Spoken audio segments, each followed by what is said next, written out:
Ever notice how some people seem stuck in the same place year after year, blaming everything around them while never looking at the one thing they can actually control? What if I told you that the biggest obstacle in your life isn't what you think it is, and a blind man on a dangerous mountain proved it? There was once a wanderer named Marcus. He drifted from town to town, always moving but never really getting anywhere. His jacket had holes in it. His backpack was practically empty. He looked exhausted, like someone who'd given up a long time ago. But here's the thing, Marcus had an explanation for everything that went wrong in his life. The roads were terrible. His directions were garbage. The weather was awful. The universe had it out for him. He'd tell this to anyone who'd listen. "These trails are a nightmare," he'd say. "My GPS is useless. How am I supposed to make it when everything's working against me?" At first, people sympathized. They felt bad for him. But after a while, they started noticing a pattern. Nothing was ever Marcus's responsibility. He never planned ahead. He never actually learned from what went wrong. He just complained. Made excuses. Moved on to the next disaster. Then one evening, a massive storm hit the mountains. Rain came down in sheets. Thunder crashed so loud it felt like the earth was splitting open. Marcus stumbled through the pitch darkness, soaking wet, freezing cold. No food.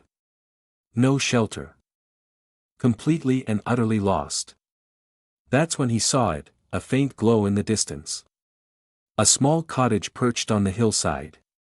He pounded on the door, desperate. An elderly man answered. His expression was peaceful, kind. "Come inside, friend," he said warmly. Marcus practically fell through the doorway. The old man gave him dry clothes and a bowl of steaming soup. And immediately, Marcus started up again. "That storm came out of nowhere. My GPS failed me again. I swear, I have the worst luck of anyone on this planet." The old man just listened. He didn't interrupt once. When Marcus finally ran out of steam, the old man spoke, his voice gentle but firm. "Rest tonight. When the sun comes up, I'll take you down the mountain myself. The trail is treacherous, but I've been walking it for decades." Marcus felt thankful, but also a little confused. "You live up here all alone. Don't you ever get lost?" "I've walked these trails for many, many years," the old man replied. "I know every rock, every turn." That night, Marcus couldn't sleep. He kept thinking about his life. All the failures. All the empty promises he'd made to himself. The old man's words kept echoing in his head. "I know every rock, every turn." At sunrise, they started down the mountain. Thick fog had rolled in overnight. Marcus could barely see his own hands in front of his face. The path was razor thin. On one side, the mountain wall rose up. On the other side, a sheer drop into nothingness. Marcus's whole body was shaking. "This is insane," he muttered. "We can't see a thing." The old man walked ahead, calm and steady. His footsteps were sure. Confident. "The fog will lift," he said simply. "Trust what's beneath your feet." They walked for what felt like forever. Marcus complained non-stop. "This is suicide. We should wait it out. There's ice on these rocks from the storm." The old man paused. He turned slightly toward Marcus. "Tell me something, friend. What traps you more, the storm around you, or the storm inside you?" Marcus frowned. "What are you talking about?" "We all wear invisible chains," the old man said. "Some are made of fear. Others are made of blame. Some are built entirely from excuses. Those chains are heavier than any physical weight you'll ever carry." They kept moving. The path got even narrower. Marcus's heart was hammering so hard he thought it might burst. But he started noticing something strange. The old man never hesitated. Not once. He never lost his footing. His feet found every safe spot like he had a map burned into his memory. "How do you know this trail so well?" Marcus asked. "Because I have no choice but to know it," the old man replied. 3 hours later, they reached the bottom. The fog rolled away. Sunlight poured through the clouds. Marcus felt like he could breathe again. He was safe. He was alive. He turned to properly thank the old man, and that's when he really looked at his face for the first time.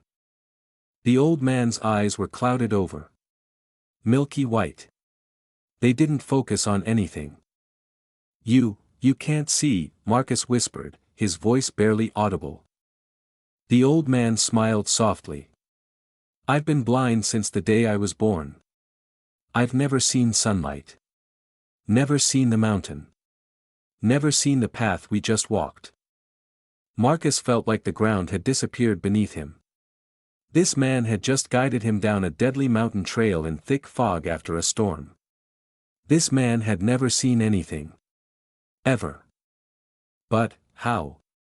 Marcus's voice cracked. "How did you lead me? How do you live up here alone? How do you survive?" The old man placed a gentle hand on Marcus's shoulder. "When I was young, I had a choice to make. I could sit in darkness and complain about my fate. I could make excuses and wait for others to take care of me. Or I could learn. I could practice. I could take small steps every single day until I knew my world inside and out." Tears started running down Marcus's face. He felt ashamed in a way he'd never felt before. "I trained my hands to feel," the old man continued. "I trained my ears to hear every sound. I trained my feet to remember every stone. Every day, I went a little farther. Every day, I learned something new. My blindness became my teacher, not my prison." Marcus couldn't find words. Everything he'd ever blamed suddenly seemed so ridiculous. His excuses felt meaningless. "You have eyes that see," the old man said quietly. "Yet you walk through life blind. You blame the path. You blame the tools. You blame fate. But the real blindness isn't in your eyes. It's in your choices." The old man turned to leave, his walking stick tapping rhythmically against the ground. "Take one small action today. Then another tomorrow. Soon you'll see paths you never knew existed." Marcus watched him walk away, moving with complete certainty. He was free in a way Marcus had never been, despite being able to see. That day changed everything for Marcus. He went back to his town with a completely different mindset. The complaining stopped. The excuses disappeared. In their place came action. He studied navigation properly. He prepared for every journey like his life depended on it. He practiced every single day. He found experienced travelers and actually listened to their advice. When he messed up, he wrote it down and figured out what went wrong. Days became weeks. Weeks became months. Gradually, Marcus became genuinely skilled. His journey succeeded. People started coming to him for guidance. Years later, he became known as an expert navigator, someone who never got lost. But Marcus never forgot that blind man. Never forgot walking through fog with someone who refused to be a victim of his circumstances. Here's the truth we need to face: we're often just like the old Marcus. We complain about our problems. We make excuses for our failures. We blame everything except the person in the mirror. We say life is unfair. We say we never had a chance.